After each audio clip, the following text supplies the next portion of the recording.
Friends, ಇವತ್ತಿನ ವಿಡಿಯೋದಲ್ಲಿ ಅವರೆಕಾಳು ಉಪ್ಸಾರು ನಮ್ಮ ಮನೆಯಲ್ಲಿ ಹೇಗೆ ಮಾಡ್ತೀವಿ ಅಂತ ತೋರಿಸ್ಕೊಡ್ತಾ ಇದ್ದೀನಿ. ಹೊಸದಾಗಿ ನೋಡ್ತಿರೋರು ಚಾನಲ್ಗೆ ಸಬ್ಸ್ಕ್ರೈಬ್ ಮಾಡ್ಕೊಂಡು ನೋಡಿ, ಹಾಗೆ ಬೆಲ್ ಬಟನ್ ಕ್ಲಿಕ್ ಮಾಡಿ ಆಲ್ ಅಂತ ಸೆಲೆಕ್ಟ್ ಮಾಡ್ಕೊಡಿ. ಮತ್ತು ವಿಡಿಯೋನ ಸ್ಕಿಪ್ ಮಾಡ್ತೀರಾ ಕೊನೆ ತನಕ ನೋಡಿ. ಬನ್ನಿ ಸ್ಟಾರ್ಟ್ ಮಾಡ್ತಾ ಇದ್ದೀನಿ ವಿಡಿಯೋನ. ಮೊದಲಿಗೆ ನಾನಿಲ್ಲಿ ಒಣಗಿರೋ ಅವರೆಕಾಳನ್ನ ತೊಗೊಂಡು ಹುರ್ಕೊತಾ ಇದ್ದೀನಿ. ಈ ಥರ ಉಪ್ಸಾರು ಮಾಡುವಾಗ, ಒಣಗಿರೋ ಅವರೆಕಾಳಿನಿಂದ ಉಪ್ಸಾರು ಮಾಡುವಾಗ ಈ ಥರ ಹುರಿದು ಉಪ್ಸಾರು ಮಾಡಿದ್ರೇ ತುಂಬ ಟೇಸ್ಟಿಯಾಗಿ ಬರುತ್ತೆ. ನೀವೊಂದು ಸಲ ಬೇಕಿದ್ರೆ ಟ್ರೈ ಮಾಡಿ. ಅವರೆಕಾಳು ಸ್ವಲ್ಪ ಬಣ್ಣ ಚೇಂಜ್ ಆಗೋ ತನಕ ಹುರ್ಕೊಬೇಕಾಗುತ್ತೆ. ನೋಡಿ, ಕಲರ್ ಚೇಂಜ್ ಆಗಿದೆ. ಇವಾಗ ಸ್ಟವ್ನ ಆಫ್ ಮಾಡ್ಕೊಳ್ಳೋಣ. ಹುರಿದಿರೋ ಅಂಥ ಅವರೆಕಾಳನ್ನ ಒಂದು ಕುಕ್ಕರಲ್ಲಿ ಹಾಕ್ಕೊತಾ ಇದ್ದೀನಿ. ಅವರೆಕಾಳು ಜೊತೆಗೆ ನಾನು ಸ್ವಲ್ಪ ಅಂದರೆ 1/4 ಬೌಲ್ನಷ್ಟು ತೊಗರಿಬೇಳೆನ ಹಾಕ್ಕೊತಿದ್ದೀನಿ. ಇದಕ್ಕೆ ಸ್ವಲ್ಪ ನೀರನ್ನ ಮಿಕ್ಸ್ ಮಾಡಿಕೊಂಡು ಚೆನ್ನಾಗಿ ತೊಳೆದ್ಬಿಟ್ಟು ನೀರನ್ನ ಚೆಲ್ಲೋಣ. ಇವಾಗ ಅದಕ್ಕೇ ಬೇರೆ ನೀರನ್ನ ಮಿಕ್ಸ್ ಮಾಡ್ಕೊತಾ ಇದ್ದೀನಿ. ಇದ್ರ ಜೊತೆಗೆ 2 ಟೊಮೊಟೊ ಹಣ್ಣು ಹಾಕ್ಕೊಳ್ತಾ ಇದ್ದೀನಿ. ಜೊತೆಗೆ ರುಚಿಗೆ ತಕ್ಕಷ್ಟು ಉಪ್ಪು ಹಾಕಿದ್ಮೇಲೆ ನೀಟಾಗಿ ಒಂದು ಸಲ ಮಿಕ್ಸ್ ಮಾಡಿ 2 ವಿಷಲ್ ಬರೋ ತನಕ ಬೇಯಿಸ್ಕೊಬೇಕಾಗುತ್ತೆ. ಈಗ ವಿಷಲ್ ಬರೋ ಅಷ್ಟರಲ್ಲಿ ಖಾರಕ್ಕೆ ರೆಡಿ ಮಾಡ್ಕೊಳ್ಳೋಣ. ಒಂದು ಬಾಣಲಿನಲ್ಲಿ ಒಣಮೆಣ್ಸಿನ್ಕಾಯಿನ ಹಾಕ್ಕೊತಾ ಇದ್ದೀನಿ. ಒಣಮೆಣ್ಸಿನ್ಕಾಯಿ ಸ್ವಲ್ಪ ಬಣ್ಣ ಚೇಂಜ್ ಆಗೋ ತನಕ ಹುರ್ಕೊಬೇಕಾಗುತ್ತೆ.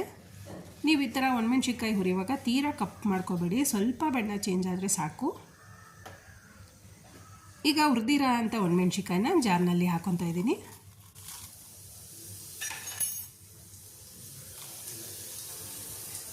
ಒಣಮೆಣ್ಸಿನ್ಕಾಯಿ ಹಾಕ್ಕೊಂಡಾದ್ಮೇಲೆ ಸ್ವಲ್ಪ ಜೀರಿಗೆ, ಒಂದು ಚಿಕ್ಕದ ಬೆಳ್ಳುಳ್ಳಿ, ಸ್ವಲ್ಪ ಹುಣಸೆಹಣ್ಣು, ಸ್ವಲ್ಪ ಮೆಣಸು, ರುಚಿಗೆ ತಕ್ಕಷ್ಟು ಉಪ್ಪು.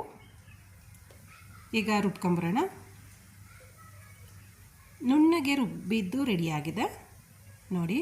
ಆಹಾ, ಉಪ್ಸಾರಿನ ಖಾರ ಅಂತೂ ರೆಡಿ ಆಯಿತು. ನೀವು ಈ ಥರ ಖಾರ ಮಾಡಿಕೊಂಡು ಒಂದು ಬಾಕ್ಸಲ್ಲಿ ಹಾಕಿ ಫ್ರಿಜ್ಜಲ್ಲಿ ಇಟ್ಕೊಂಡ್ರೆ ಸಾಂಬಾರಂತೂ ಯಾವಾಗ ಬೇಕು ಅಂದಾಗೆಲ್ಲ ಮಾಡ್ಕೊಂಬಿಡ್ಬೋದು ದಿಢೀರಂತ.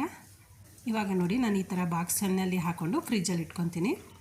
ಎಮರ್ಜೆನ್ಸಿಗೆ ಏನಾದರೂ ಸಾಂಬಾರು ಬೇಕು ಅಂತ ಅಂದರೆ ಉಪ್ಸಾರನ್ನ ಮಾಡೋದು ಜೊತೆಗೆ ಮುದ್ದೆ ಮಾಡ್ಕೊಂಬಿಟ್ರೆ ದಿಢೀರಂತ ಅಡುಗೆನೇ ರೆಡಿ ಆಗಿಬಿಡುತ್ತೆ.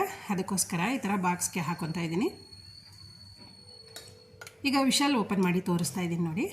ಅವರೆಕಾಳು 2 ವಿಷಲ್ಗೆ ನೀಟಾಗಿ ಬೆಂದಿದೆ. ತೀರಾ ಬೇಯಿಸೋಕ್ಕೆ ಹೋಗಬಾರ್ದು, ಯಾಕಂದರೆ ತಿನ್ನೋದಕ್ಕೆ ಅವರೆಕಾಳು ಸಿಕ್ಕಲ್ಲ. ಹಾಗಾಗಿ 2 ವಿಷಲ್ ಕೂಗಿಸ್ಕೊಂಡ್ರೆ ಸಾಕಾಗುತ್ತೆ. ಈಗ ಕುಕ್ಕರ್ನಲ್ಲಿ ಇರೋವಂಥ ಟೊಮೊಟೊ ಹಣ್ಣು ಮತ್ತು ಸ್ವಲ್ಪ ಕಾಳನ್ನ ಅದೇ ಜಾರ್ಗೆ ಹಾಕ್ಕೊತಾ ಇದ್ದೀನಿ. ಜಾರ್ನಲ್ಲೂ ಸ್ವಲ್ಪ ಖಾರ ಮೆತ್ಕೊಂಡಿರುತ್ತೆ. ಅವರೆಕಾಳು ಮತ್ತು ಟೊಮೊಟೊ ಹಣ್ಣು ಹಾಕಿ ಮಿಕ್ಸ್ ಮಾಡಿ ರುಬ್ಬಿ ಮಾಡೋದ್ರಿಂದ ಸಾಂಬಾರು ರುಚಿ ಚೆನ್ನಾಗಿ ಬರುತ್ತೆ. ಯಾಕಂದರೆ ಹುಳಿ ಇರುತ್ತಲ್ವ ಟೊಮೊಟೊ ಹಣ್ಣು, ಹಾಗಾಗಿ ಈಗ ರುಬ್ಕೊಂಬರ್ತಾಯಿದ್ದೀನಿ.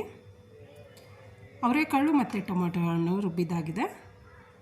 ಸಾಂಬಾರಿಗೆ ಮಿಕ್ಸ್ ಮಾಡೋಣ. ಜಾರ್ಗೂ ಸ್ವಲ್ಪ ನೀರನ್ನ ಹಾಕಿ ತೊಳೆದು ಹಾಕ್ಕೊತಾ ಇದ್ದೀನಿ. ನಿಮಗೇನಾದರೂ ಇನ್ನೂ ಸ್ವಲ್ಪ ನೀರು ಬೇಕು ಅಂದರೆ ಹಾಕ್ಕೊಳ್ಳಿ. ನೀಟಾಗಿ ಮಿಕ್ಸ್ ಮಾಡ್ಕೊಬೇಕು. ನಾನು ಸ್ವಲ್ಪ ನೀರನ್ನ ಹಾಕ್ಕೊತಾ ಇದ್ದೀನಿ. ಈಗ ಮಿಕ್ಸ್ ಮಾಡಬೇಕು. ಉಪ್ಸಾರಂತೂ ನೀವು ಖಾರ ಮಾಡಿ ಇಟ್ಕೊಂಡ್ರೆ ಸಾಕು. ಉಪ್ಸಾರು ದಿಢೀರಂತ ಮಾಡ್ಕೊಂಬಿಡ್ಬೋದು. ಯಾವುದೇ ಕಾಳು ಹಾಕಿ ನೀವು ಈ ವಿಧಾನದಲ್ಲಿ ಟ್ರೈ ಮಾಡಿ, ರುಚಿ ತುಂಬ ಚೆನ್ನಾಗಿ ಬರುತ್ತೆ, ದಿಢೀರಂತನೂ ಆಗುತ್ತೆ. ಇವಾಗ ರುಚಿಗೆ ತಕ್ಕಷ್ಟು ಉಪ್ಪನ್ನ ಹಾಕಿ ಒಂದು ಕುದಿ ಬರಲಿಕ್ಕೆ ಬಿಡಬೇಕು. ನೀವು ಆಲ್ರೆಡಿ ಕಾಳು ಬೇಯೋದಕ್ಕೂ ಉಪ್ಪು ಹಾಕಿರ್ತೀರ. ಇವಾಗ ಉಪ್ಪು ಹಾಕುವಾಗ ನೋಡ್ಕೊಂಡು ಹಾಕ್ಕೊಳ್ಳಿ. ಸಾಂಬಾರು ಕುದಿ ಬರ್ತಾಯಿದೆ. ಒಂದು ಕುದಿ ಬಂದರೆ ಸಾಕು, ಯಾಕಂದರೆ ಅವರೆಕಾಳು ಆಲ್ರೆಡಿ ಎಲ್ಲ ಬೆಂದಿರುತ್ತಲ್ವ. ಹಾಗಾಗಿ ನೋಡಿ ಫ್ರೆಂಡ್ಸ್, ತುಂಬ ರುಚಿಯಾಗಿ ಅವರೆಕಾಳಿನ ಉಪ್ಸಾರು ರೆಡಿ ಆಯಿತು. ನೀವೊಂದು ಸಲ ಬೇಕಿದ್ರೆ ಈ ವಿಧಾನದಲ್ಲಿ ಟ್ರೈ ಮಾಡಿ ಉಪ್ಸಾರು ಹೇಗೆ ಬಂತು ಅಂತ ಕಮೆಂಟ್ಸಲ್ಲಿ ಹಾಕಿ. ಕಮೆಂಟ್ಸಲ್ಲಿ ಹಾಕೋದು ಮಾತ್ರ ಮರಿಬೇಡಿ ಫ್ರೆಂಡ್ಸ್. ಇವತ್ತಿನ ವಿಡಿಯೋ ನಿಮ್ಗೆ ಇಷ್ಟ ಆಗಿದರೆ ದಯವಿಟ್ಟು ಲೈಕ್ ಮಾಡಿ, ಶೇರ್ ಮಾಡಿ, ಸಬ್ಸ್ಕ್ರೈಬ್ ಮಾಡಿ. ಮತ್ತು ಹೊಸದಾಗಿ ನೋಡ್ತಿರೋರು ಸಬ್ಸ್ಕ್ರೈಬ್ ಮಾಡ್ಕೊಂಡು ನೋಡ್ತೀರಾ ಅಲ್ವಾ. ಮತ್ತು ಮುಂದಿನ ವಿಡಿಯೋದಲ್ಲಿ ಸಿಗೋಣ. Thank you.